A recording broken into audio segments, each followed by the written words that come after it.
دہشت گرد حملے میں فوجی جوانوں کی شہادت پر سیاسی قیادت افسردہ، نگراں وزیر اعظم کی شدید مذمت، شہداء کو خراج عقیدت پیش۔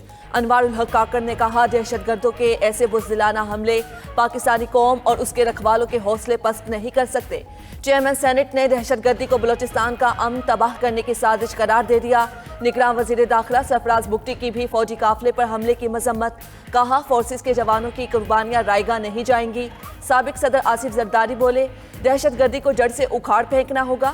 نگراں وزیر اعلیٰ پنجاب محسن نقوی اور دیگر شخصیات کا بھی 14 جوانوں کی شہادت پر دکھ کا اظہار۔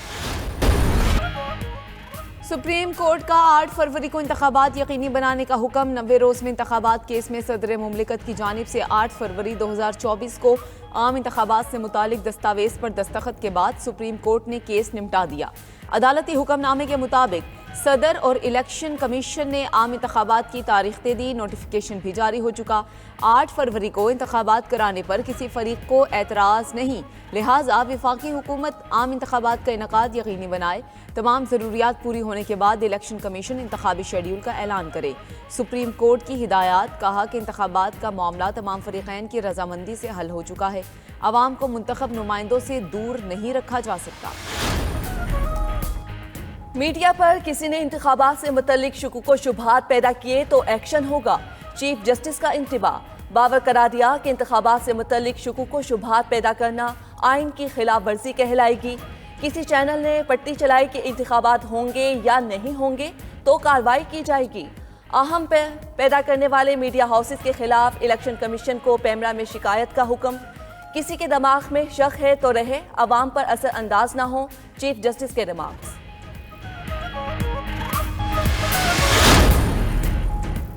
سب کو الیکشن کا چاند مبارک ہو، حکومت بنانے کی اگلی باری پیپلز پارٹی کی ہوگی۔ بلاول بھٹو کی میڈیا سے گفتگو، الیکشن کمیشن کی جانب سے 8 فروری کو انتخابات کرانے کا اعلان بڑی کامیابی قرار۔ چیئرمین پیپلز پارٹی نے مزید کہا کہ بہتر ہوتا الیکشن کمیشن خود اعلان کرتا، الیکشن کے لیے سپریم کورٹ کو مداخلت نہ کرنا پڑتی۔ اب 8 فروری کو انتخابات ضرور ہونے چاہیے۔ پیپلز پارٹی کو گزشتہ کسی الیکشن میں لیول پلینگ فیلڈ۔ شریف برادران کا عام انتخابات کی تاریخ کا خیر مقدم، نون لیگی قیادت عوامی عدالت میں جانے کو تیار۔ سابق وزیر اعظم شہباز شریف بولے عوامی قیادت آئے گی، عوام کی زندگی میں خوشحالی لائے گی۔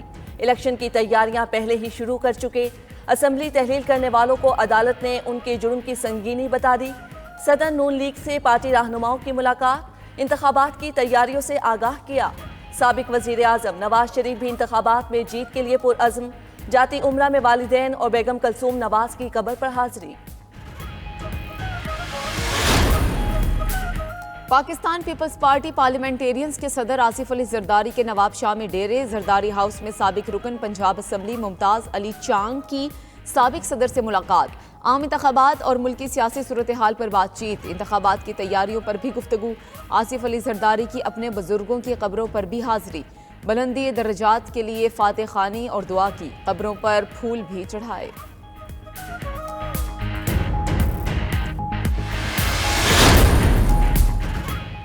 ملک کو سپر سٹار کی نہیں سپر سسٹم کی ضرورت ہے، شخصیات نہیں عوام اہم ہیں، وقت آ گیا ہے سب مل کر ساتھ چلیں۔ استحکام پاکستان پارٹی کے چیئرمین جہانگیر ترین کا حافظ آباد میں جلسے سے خطاب، کہا لڑائیوں سے ملک کو بہت نقصان ہوا۔ علیم خان بولے جتنی کرپشن تبدیلی سرکار نے کی اور کسی نے نہیں کی، عوام جانتے ہیں کون مخلص ہے اور کون ڈرامے کر رہا ہے۔ عام انتخابات میں عوام اپنے حقیقی نمائندوں کو منتخب کریں۔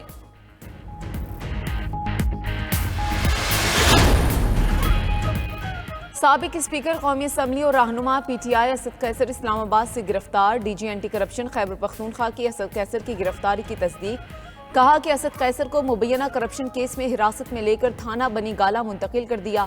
بھائی اسد قیصر کے مطابق اسد قیصر کو ان کی رہائش گاہ سے گرفتار کیا گیا۔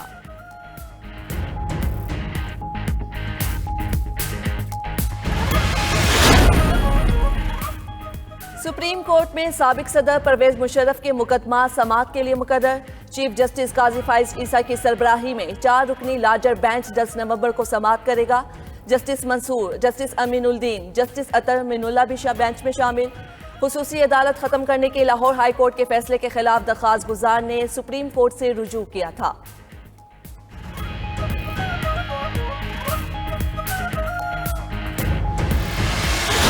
اٹارنی جنرل نے صدر مملکت کی طرف سے انتخابی تاریخ کی دستخط شدہ کاپی سپریم کورٹ میں پیش کر دی۔ حکم نامہ لکھوانے کے بعد عدالت نے انتخابات 90 دن میں کرانے سے متعلق کیس نمٹا دیا۔ قرار دیا کہ انتخابات کا معاملہ تمام فریقین کی رضامندی سے حل ہو چکا۔ عدالت نے تحریر کیا کہ بدقسمتی سے پاکستان میں متعدد بار آئین کو پامال کیا گیا۔ اسلام آباد سے عقیل افضل کی رپورٹ۔